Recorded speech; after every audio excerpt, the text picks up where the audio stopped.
Hi all, അസ്സലാമു അലൈക്കും. Welcome back to Silnas kitchen. ഇന്നത്തെ റെസിപ്പി മുട്ട വെച്ചിട്ട് നല്ലൊരു വെറൈറ്റി ടേസ്റ്റി ആയിട്ടുള്ള അടിപൊളി ഈവനിങ് സ്നാക്സിന്റെ റെസിപ്പിയാണ്. കുട്ടികൾക്കും വലിയവർക്കൊക്കെ ഒരുപോലെ ഇഷ്ടാവും. എത്ര കഴിച്ചാലും മതി വരില്ല. അപ്പോൾ ഇതെങ്ങനെയാണ് തയ്യാറാക്കുന്നതെന്ന് അറിയാനായിട്ട് വീഡിയോ സ്കിപ്പ് ചെയ്യാതെ മുഴുവനായിട്ടൊന്ന് കണ്ടു നോക്കണേ. ഇതിലേക്ക് ഞാൻ ആദ്യം തന്നെ ഫില്ലിങ്സിനായിട്ടുള്ള ഒരു കൂട്ടാണ് തയ്യാറാക്കി എടുക്കുന്നത്. അതിനായിട്ട് സ്റ്റവിലേക്ക് ഒരു പാൻ വെച്ച് കൊടുത്ത് ഫ്ലെയിം ഓൺ ആക്കി കൊടുത്തിട്ടുണ്ട്. ഇതിലേക്ക് കുറച്ച് ഓയിൽ ഒഴിച്ചു കൊടുത്തതിന് ശേഷം അതിലേക്ക് 2 സബോള കട്ട് ചെയ്തത് ഇട്ട് കൊടുക്കുന്നുണ്ട്. ചെറുതായിട്ട് കട്ട് ചെയ്തിട്ടാണ് ഇട്ട് കൊടുക്കുന്നത്, എന്നാലാണ് ഈ ഒരു കൂട്ട് നന്നായിരിക്കുള്ളൂ. ഇനി ഇതിലേക്ക് 2 പച്ചമുളക് കട്ട് ചെയ്തതും കുറച്ച് കറിവേപ്പിലയും ഇട്ട് കൊടുക്കുന്നുണ്ട്. ഇതുപോലെ ഒരു സ്പൂൺ അളവിൽ വെളുത്തുള്ളി ഇഞ്ചി ചതച്ചതും ഇട്ട് കൊടുക്കുന്നുണ്ട്. പിന്നെ വേണ്ടത് ഒരു നുള്ള് ചെറിയ ജീരകമാണ്. ഞാനിവിടെ മുഴുവനാണ് ഇട്ട് കൊടുത്തിട്ടുള്ളത്. പൊടി ഉണ്ടെങ്കിൽ അത് ഇട്ട് കൊടുത്താലും മതി. ഇനി ഒരു നുള്ള് പെരിഞ്ജീരകപ്പൊടി, ഗരം മസാലപ്പൊടി, മഞ്ഞൾപ്പൊടി, ഈ ഒരു സ്പൂണിന്റെ അളവിൽ 1 സ്പൂണോളം ചിക്കൻ മസാലപ്പൊടി, മുളക് പൊടി, ആവശ്യത്തിനുള്ള ഉപ്പ്, ഇത്രയും ഇട്ട് കൊടുത്തതിന് ശേഷം ഇത് നല്ല പോലെ ഒന്ന് ഇളക്കി കൊടുക്കാം. ഈ ഒരു ഉള്ളി നല്ല പോലെ വാടിക്കുഴഞ്ഞ് കിട്ടേണ്ട ആവശ്യമില്ല. കുറച്ചൊന്ന് കടിക്കാൻ കിട്ടുന്ന പരുവത്തിലാണ് നമ്മൾ ഇത് തയ്യാറാക്കിയെടുക്കുന്നത്. അതുകൊണ്ടാണ് ഈ ഒരു ഉള്ളി ആദ്യമേ തന്നെ ഒന്ന് വഴറ്റിയെടുക്കാതെ നമ്മൾ എല്ലാ പൊടികളും ഒന്നിച്ചിട്ട് കൊടുത്തതിന് ശേഷം ഇതൊന്ന് വേവിച്ചെടുക്കുന്നത്. ഇപ്പൊ ഞാനിവിടെ നന്നായിട്ട് ഇളക്കി കൊടുത്തിട്ടുണ്ട്. ഇനി വെള്ളമൊന്നും ഒഴിച്ചു കൊടുക്കാതെ തന്നെ ഈ ഒരു എണ്ണയിൽ കിടന്ന് ഇത് വെന്ത് കിട്ടണം. ഇനി ഒരു അടപ്പ് വെച്ചിട്ടൊന്ന് അടച്ചു കൊടുക്കുന്നുണ്ട്. ഒരു 2 മിനിറ്റ് നേരത്തെ വേവ് മാത്രം മതി. ഇപ്പൊ ആ 2 മിനിറ്റോളം വേവിച്ചെടുത്തിട്ടുണ്ട്. ഇനി നമുക്ക് ഇതിലേക്ക് മുട്ട ഗ്രേറ്റ് ചെയ്തതാണ് ഇട്ട് കൊടുക്കുന്നത്. 3 മുട്ട പുഴുങ്ങിയതിന് ശേഷം അത് ഗ്രേറ്റ് ചെയ്തിട്ടാണ് ഇതിലേക്ക് ഇട്ട് കൊടുത്തിട്ടുള്ളത്. ഇനി ഇത് നന്നായിട്ടൊന്ന് ഇളക്കി കൊടുക്കാം. ഇതൊരു 2 മിനിറ്റ് നേരം ഒന്നുകൂടി വേവിച്ചെടുക്കണം. ഈ ഒരു മുട്ടയിലൊന്ന് മസാലയൊക്കെ പിടിച്ചു വരാൻ വേണ്ടിയിട്ടാണ്.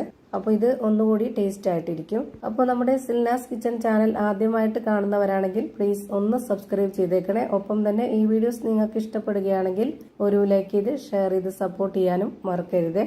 ഇപ്പൊ ഒരു 2 മിനിറ്റ് ആയിട്ടുണ്ട്. ഈ മസാല വെന്ത് കിട്ടി. ഇനി നമുക്ക് ഇതിന്റെ ഫ്ലെയിം ഓഫ് ചെയ്ത് മാറ്റി വെക്കാം. അടുത്തതായി ഞാനിവിടെ ഒരു പാത്രത്തിലേക്ക് 250 ml കപ്പിന്റെ അളവിൽ 2 കപ്പ് നിറയെ മൈദയാണ് ഇട്ട് കൊടുക്കുന്നത്. ഗോതമ്പ് പൊടിയിലും ചെയ്തെടുക്കാവുന്നതാണ്. നിങ്ങൾക്ക് ഏതാണോ ഇഷ്ടം അതിനനുസരിച്ച് ചെയ്തെടുക്കാം. ഇനി ഇതിലേക്ക് ഇതുപോലൊരു സ്പൂൺ അളവിൽ പഞ്ചസാരയാണ് ഇട്ട് കൊടുക്കുന്നത്. അതിനോടൊപ്പം തന്നെ ആവശ്യത്തിനുള്ള ഉപ്പും കൂടെ ഇട്ട് കൊടുക്കാം. പിന്നെ നമ്മുടെ ഈ ഒരു പലഹാരം ഒന്ന് സോഫ്റ്റ് ആയിട്ട് കിട്ടാനായിട്ട് ഒരു നുള്ള് സോഡാപ്പൊടി കൂടി ഇട്ട് കൊടുക്കാം. ഇനി നമ്മൾ തയ്യാറാക്കിയെടുക്കുന്ന ഈ ഒരു മാവിന് ഒരു പ്രത്യേക മണവും ടേസ്റ്റൊക്കെ കിട്ടാനായിട്ട് ഇതിലേക്ക് 1 ടേബിൾ സ്പൂണോളം നെയ്യും കൂടെ ഒഴിച്ചു കൊടുക്കുന്നുണ്ട്. ഇനി ഇതൊന്ന് കുഴച്ചെടുക്കാൻ ആവശ്യത്തിനുള്ള വെള്ളം ഒഴിച്ചു കൊടുക്കാം. ഞാനിവിടെ 250 ml കപ്പിന്റെ അളവിൽ 1 കപ്പ് വെള്ളം എടുത്തിട്ടുണ്ട്. അത് മുഴുവനായിട്ടും ഒഴിച്ചു കൊടുക്കുന്നില്ല. ആദ്യം പകുതി ഒഴിച്ചു കൊടുത്തൊന്ന് കുഴച്ച് നോക്കാം. ഈ മാവ് ഒരുപാടൊന്ന് ലൂസ് ആവാതെ കുറച്ചൊന്ന് ടൈറ്റ് ആയിട്ടാണ് ഇരിക്കേണ്ടത്. എന്നാലേ നമ്മൾ ഉദ്ദേശിക്കുന്ന ആ ഒരു പരുവത്തിൽ പലഹാരം റെഡിയാക്കി എടുക്കാൻ പറ്റുള്ളൂ.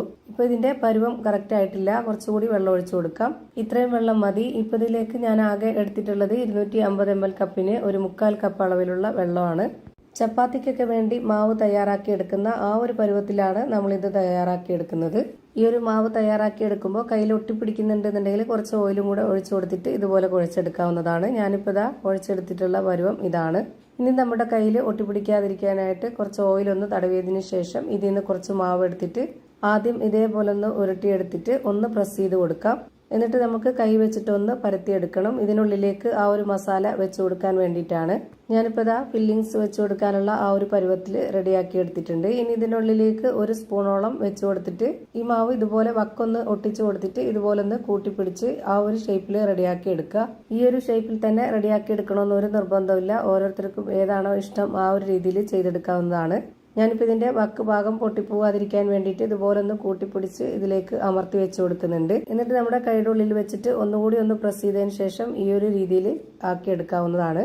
ഇപ്പൊ ഇതുപോലെ ഒരെണ്ണം റെഡിയാക്കി എടുത്തിട്ടുണ്ട്. ഇനി ഇതേപോലെ തന്നെ വീണ്ടും കയ്യിൽ കുറച്ച് ഓയിലൊന്ന് സ്പ്രെഡ് ആക്കിയതിന് ശേഷം ഇതിൽ നിന്ന് കുറച്ച് മാവ് എടുത്തിട്ട് ആദ്യം ഒന്ന് ബോൾ ഷേപ്പിലൊന്ന് റെഡിയാക്കി എടുത്തിട്ട് ഒന്ന് പ്രസ് ചെയ്ത് കൊടുക്കുക. ഇതിനുള്ളിലേക്ക് മസാല വെച്ച് കൊടുക്കുന്ന പാകത്തിന് ഇതൊന്ന് പരത്തിയെടുക്കുക. എന്നതിന് ശേഷം 1 സ്പൂണോളം മസാല വെച്ച് കൊടുത്തിട്ട് ഇതുപോലെ മാവെല്ലാം കൂടെ ഒന്നുകൂടി ചുരുട്ടി വെച്ച് കൊടുക്കുക. ഇതിനുള്ളിലുള്ള ആ ഒരു ഫില്ലിങ്സ് പുറത്തോട്ട് പോവാത്ത രീതിയിൽ ഇതുപോലെ ഒന്ന് റെഡിയാക്കി എടുക്കണം. എന്നിട്ട് ഇതിനെ ഒന്നുകൂടി പ്രസ് ചെയ്ത് പരത്തിയെടുക്കാം. ഒരുപാട് സമയമൊന്നും വേണ്ട. മാവ് റെസ്റ്റ് ചെയ്യാനൊന്നും വെക്കുന്നില്ല. അതുകൊണ്ട് തന്നെ പെട്ടെന്ന് റെഡിയാക്കി എടുക്കാം. ഞാനിപ്പോൾ ഇവിടെ എല്ലാ മാവിലും ചെയ്തെടുത്ത് ഒരു പാത്രത്തിൽ മാറ്റി വെച്ചിട്ടുണ്ട്. ഇനി നമുക്കിതൊന്ന് ഫ്രൈ ചെയ്തെടുക്കാം. അതിനായിട്ട് ഞാനിവിടെ ഒരു പാൻ സ്റ്റവിലേക്ക് വെച്ചതിന് ശേഷം ഫ്ലെയിം ഓൺ ആക്കി കൊടുത്ത് അതിലേക്ക് കുറച്ച് ഓയിൽ ഒഴിച്ചു കൊടുത്തിട്ടുണ്ട്. ഇത് മുങ്ങിക്കിടക്കുന്ന രീതിയിലല്ല, ഒരു പകുതിയോളം നിൽക്കത്തക്ക രീതിയിൽ വേണം എണ്ണ ഒഴിച്ചു കൊടുക്കാനായിട്ട്. ഒരുപാട് മുങ്ങിക്കിടന്നാൽ ചിലപ്പോൾ അതിന്റെ പരുവൊക്കെ തെറ്റിപ്പോവും. ഒരു മീഡിയം ഫ്ലെയിമിൽ ഇട്ട് കൊടുത്തതിന് ശേഷമാണ് ഇത് വേവിച്ചെടുക്കുന്നത്. ഇപ്പൊ ഇതിന്റെ ഒരു ഭാഗം വെന്ത് കിട്ടിയിട്ടുണ്ട്. ഇനി ഒന്ന് തിരിച്ചിട്ട് കൊടുക്കാം. ഇതൊന്ന് കുറച്ചുകൂടി വേവാനുണ്ട്. അപ്പോൾ ഇതൊന്ന് വെന്ത് വരട്ടെ. എത്ര സമയമാണോ ഇത് വേവാനായിട്ട് എടുക്കുന്നത് അത്രയും സമയം വരെ മീഡിയം ഫ്ലെയിമിൽ തന്നെ വെച്ച് കൊടുക്കുക. എന്നാലാണ് എല്ലാം ഒരുപോലെ കിട്ടുള്ളൂ. ഇപ്പൊ ഞാനിവിടെ ഒന്നുകൂടി തിരിച്ചിട്ട് കൊടുത്തിട്ടുണ്ട്. ഇനി ഇതിന്റെ ഈ ഒരു മുകൾ ഭാഗം വെന്ത പോലെ തന്നെ താഴത്തെ ഭാഗം കൂടി വെന്ത് കഴിഞ്ഞാൽ കറക്റ്റായി. ഇപ്പൊ ഇതിന്റെ എല്ലാം രണ്ട് സൈഡും ഒരുപോലെ വെന്ത് കിട്ടിയിട്ടുണ്ട്. ഇനി നമുക്കിത് എണ്ണയിൽ നിന്ന് കോരി മാറ്റാം. അപ്പോൾ ഒരു വെറൈറ്റി ടേസ്റ്റി ആയിട്ടുള്ള ഒരു അടിപൊളി പലഹാരം റെഡിയായി കിട്ടി. എന്തായാലും ഒന്ന് ട്രൈ ചെയ്ത് നോക്കുക, എല്ലാവർക്കും ഇഷ്ടാവും. ഇതിൻ്റെ അകം എങ്ങനെയാണ് ഇരിക്കുന്നതെന്ന് അറിയാനായിട്ട് ഇതൊന്ന് പൊട്ടിച്ച് കാണിക്കുന്നുണ്ട്. അപ്പോൾ ഇത്രയേ ഉള്ളൂ ഇന്നത്തെ വീഡിയോ ഇഷ്ടമായാൽ ലൈക്ക് ചെയ്യാനും കമന്റ് ചെയ്യാനും ഷെയർ ചെയ്യാനും മറക്കരുത്. പുതിയൊരു വീഡിയോയുമായി വീണ്ടും വരും. Thank you for watching.